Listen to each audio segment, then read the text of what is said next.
Assalamualaikum warahmatullahi wabarakatuh.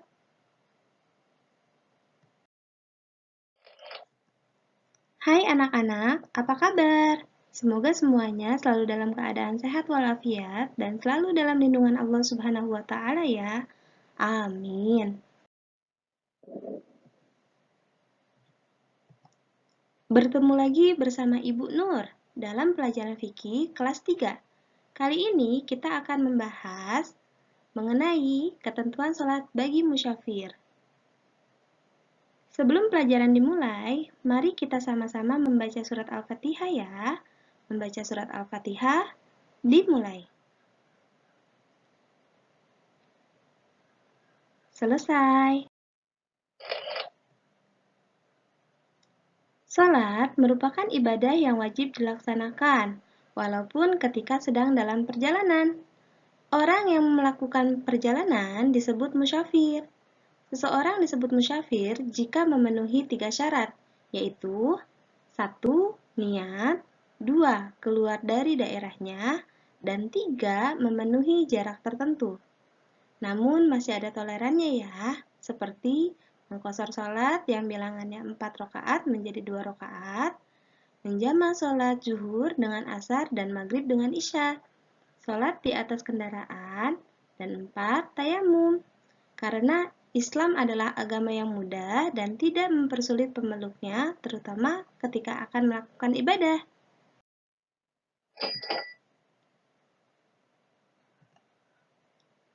Allah Subhanahu wa taala berfirman, "Wa idza darabtum fil ardi falaisa 'alaikum junahun an taqsuru minas sholati in khiftum ayyaftinakumul ladzina kafaru.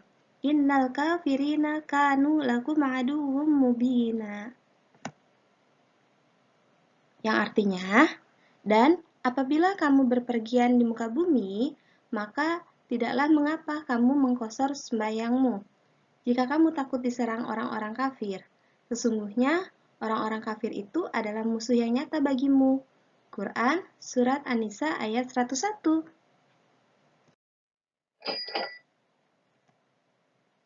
Kita bahas satu-satu ya.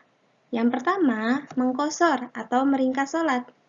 Mengqashar sholat adalah meringkas sholat yang 4 rakaat menjadi 2 rakaat, yaitu pada sholat zuhur, asar, dan isya. Syarat mengqashar atau meringkas sholat yaitu A. Daerah yang dituju harus ditentukan. Hal ini agar bisa diketahui apakah boleh mengqashar sholatnya atau tidak. B.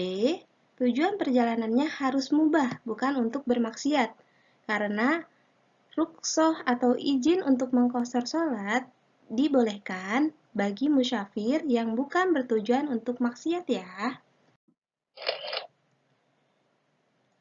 2. Menjamak atau menggabung sholat.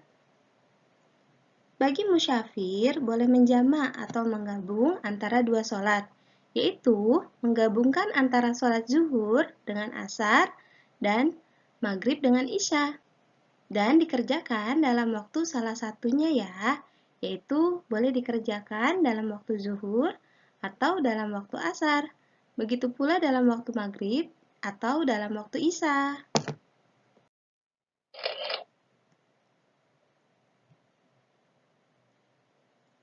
Syarat mendahulukan atau mentakdim sholat. A. Sholat yang pertama harus didahulukan, baru setelah itu sholat yang kedua.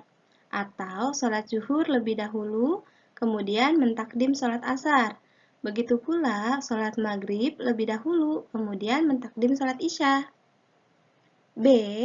Harus niat menggabung atau jama' antara sholat pertama dan kedua. Dan niat dilakukan waktu melakukan sholat pertama. Niatnya seperti ini ya. Usolli fardu zuhri rak'ataini majmu'an bil asri jama'a taqdimi qasran lillahi ta'ala. Yang artinya, aku berniat sholat fardu zuhur 2 rakaat digabungkan dengan sholat asyar dengan jama' takdim. Diringkas karena Allah Ta'ala. C. Kedua sholat harus dilakukan secara berturut-turut atau tertib, yaitu tidak boleh ditunda terlalu lama atau jangan diselangi dengan waktu yang panjang, karena kedua sholat dianggap salah satu sholat Rasulullah Shallallahu Alaihi Wasallam. Sewaktu menjamak kedua sholat, beliau lakukan secara berturut-turut dan tidak melakukan sholat sunnah antara kedua sholat. D. Harus masih dalam keadaan musyafir sewaktu melakukan sholatnya ya.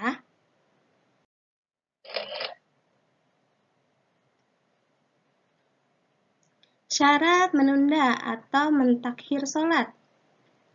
A. Niat menunda atau mentakhir sholat pertama ke dalam sholat kedua.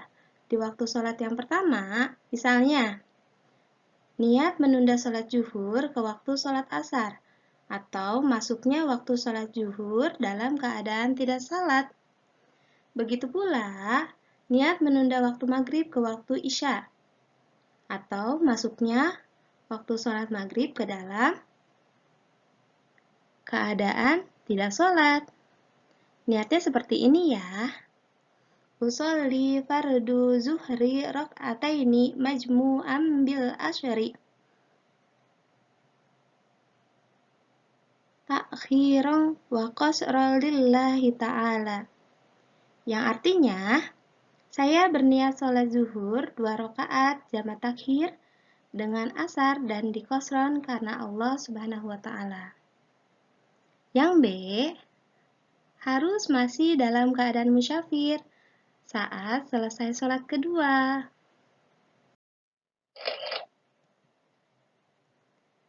Tiga, sholat di atas kendaraan. Adapun tata cara sholat di atas kendaraan, baik itu di pesawat, bis, kereta, atau kapal laut adalah sebagai berikut. A. Hendaklah sholat dengan berdiri menghadap kiblat, apabila mampu. Jika tidak, maka sholatlah dengan duduk, dan berisyarat ketika ruku dan sujud. B. Berusaha tetap sholat berjamaah, terutama bagi laki-laki ya. C. Kerjakan sholat seperti biasa. Niat dalam hati, takbiratul ihram, membaca doa iftitah, membaca Al-Fatihah, membaca surat dalam Al-Quran, ruku, kemudian bangkit dari ruku, lalu sujud. D. Bila tidak mampu ruku, maka cukup dengan menundukkan kepala, dan engkau dalam keadaan berdiri. E. Bila tidak mampu sujud, maka cukup dengan duduk seraya menundukkan kepala. F. Apabila sholatnya dikerjakan dalam keadaan duduk, maka ketika ruku dan sujud cukup dengan menundukkan kepala dan jadikan posisi kepala untuk sujud itu lebih rendah ya. 4. Tayamum bagi musyafir. Saat berpergian atau di atas kendaraan, untuk melaksanakan sholat terkadang mengalami kendala sulitnya mencari air. Maka pada saat tidak menemukan air untuk berwudu, atau ada air namun oleh pemilik air tidak diperbolehkan digunakan berwudu, seperti ketika berada di dalam pesawat. Oleh petugas tidak diperbolehkan menggunakan air untuk berwudu, karena dikhawatirkan dapat mengganggu sistem pesawat, sehingga dikhawatirkan membahayakan keselamatan para penumpang.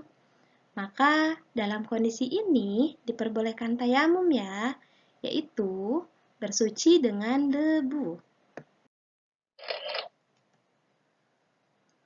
Batas mulai diperbolehkan jama dan qashar adalah pada saat musyafir telah melewati batas desanya.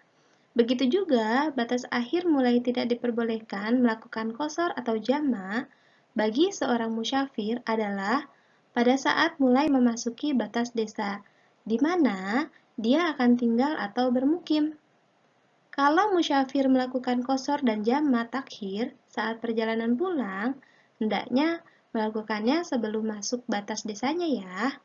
Kalau musyafir terlanjur masuk desa tersebut, maka tidak lagi berhak atas keringanan seperti jamak atau qashar.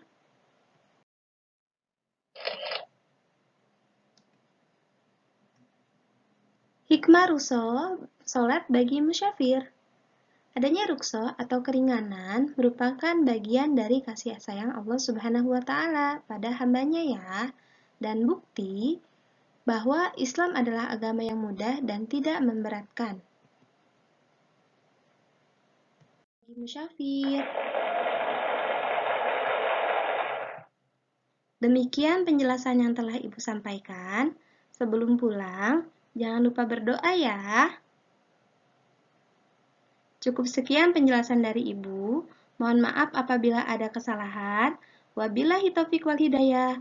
Wassalamualaikum warahmatullahi wabarakatuh.